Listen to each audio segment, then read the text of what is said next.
करते हैं या काम करने वाले होते हैं और उस काम के बारे में हमारे पास नॉलेज है तो हम उस काम को बहुत आसानी से कर लेते हैं। पढ़ाई भी एक काम है। अगर हमारे पास पढ़ाई के बारे में नॉलेज नहीं है तो हम किसी भी हाल में नहीं पढ़ सकते।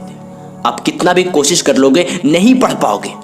आप कहते हो कि मुझे पढ़ने का मन नहीं करता, कहीं ना कहीं आप गलत सोच रहे हो। आपको पढ़ने का मन करता है, बस वही पढ़ने का मन करता है जो आपको आता है।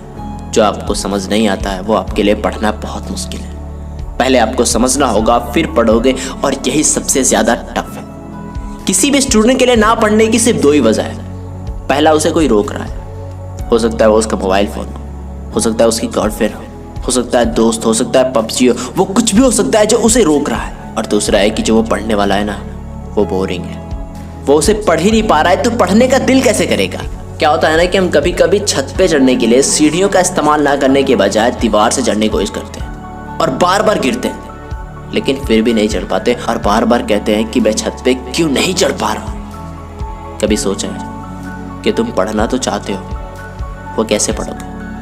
तुम्हारे पास अभी वक्त बहुत कम है। कैसे वो सब कुछ करोगे जो तुमने सोच रखा है?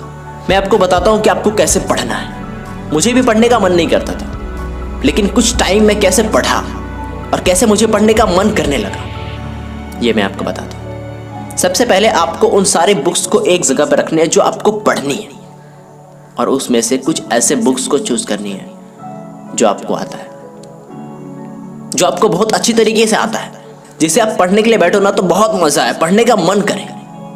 तो सबसे पहले तुम्हें उसे पढ़ना है। उसके बाद जो आपको नहीं आता है उसे किसी भी हाल में समझने की कोशिश करना है, किसी भी हाल में समझना है, क्योंकि तुम्हारे लिए समझना ही पढ़ना है। जैसे कि मानो कि आपको केमिस्ट्री आ रहा है तो पढ़ो, और मैथ नहीं बन रहा है तो समझो। इतना डीपली अंडरस्टैंड करो कि वो सारी चीजें आपको